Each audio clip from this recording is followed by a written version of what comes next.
Good morning, friends. Today is Thursday, September 3rd, 2020. And today I wanted to talk to you about one of the most basic anti-racism tools, something that I have to continually remind myself of, something that I've been aware of for about 4 years, and something I think all of us,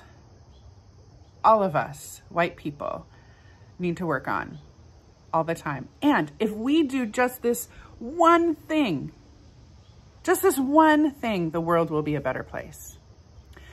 So this was all precipitated by a post from a friend of mine, and I've received permission to share this post. This friend of mine was watching the Republican National Convention last week and is a person of color. And in response to something that President Trump said, my friend wrote this, and I'm gonna pull my paper up here so that I can quote it directly. This is what was said. I'm going to intentionally put this on social media. President Donald Trump has not made my Black life easier. In fact, he refused to acknowledge ongoing social justice issues. Hashtag, don't use my race to your benefit. This post I saw on Friday morning, but didn't respond to. I knew I would be talking to my friend that weekend.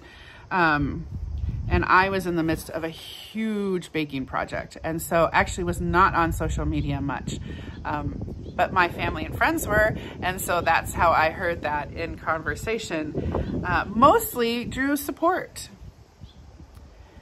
There was some pushback. There were some people of color that pushed a little bit back on that. And there was a conversation, but all of it was respectful. If a little defensive, because that's just kind of how we are today. In these times and in these days, we just tend to be a little more defensive than we usually are.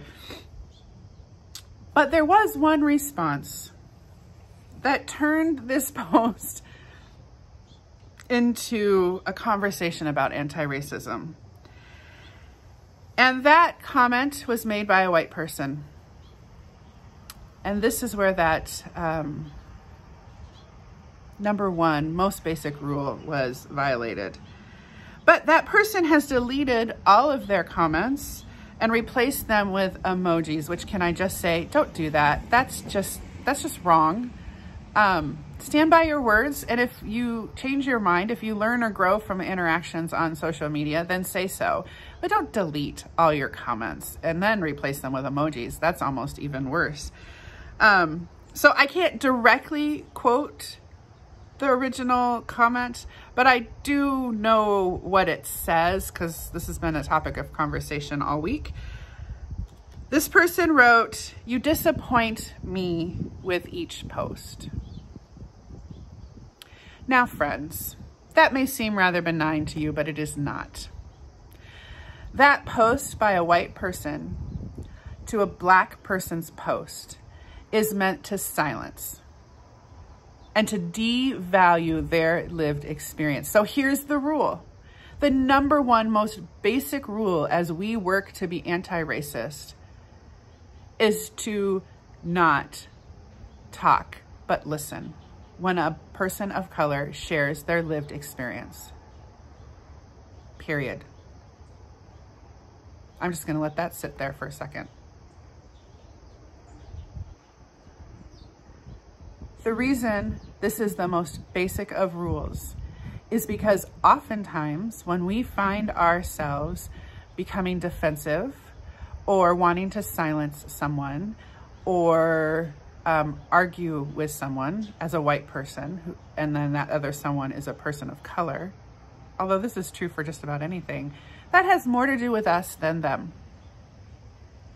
And our fear of being labeled racist causes us actually to act in racist behaviors, to do racist things, like tell someone that we're deeply disappointed in them because they are sharing their lived experience.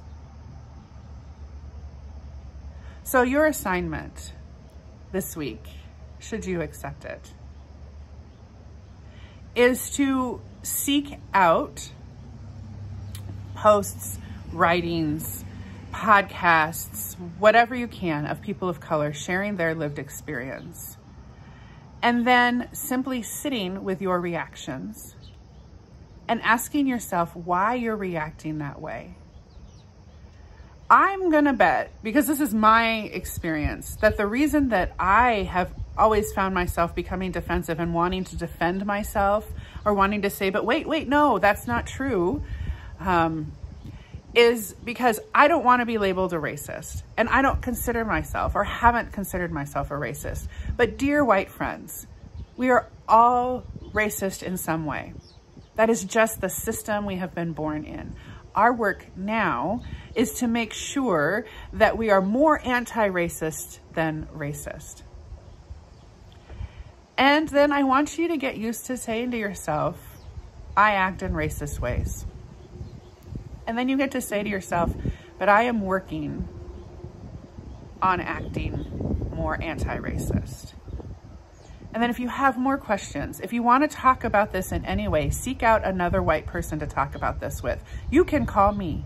I will have that conversation with you, and we will talk together about how we can continue this work of anti-racism. Until then, have a great day, and I will see you on Saturday.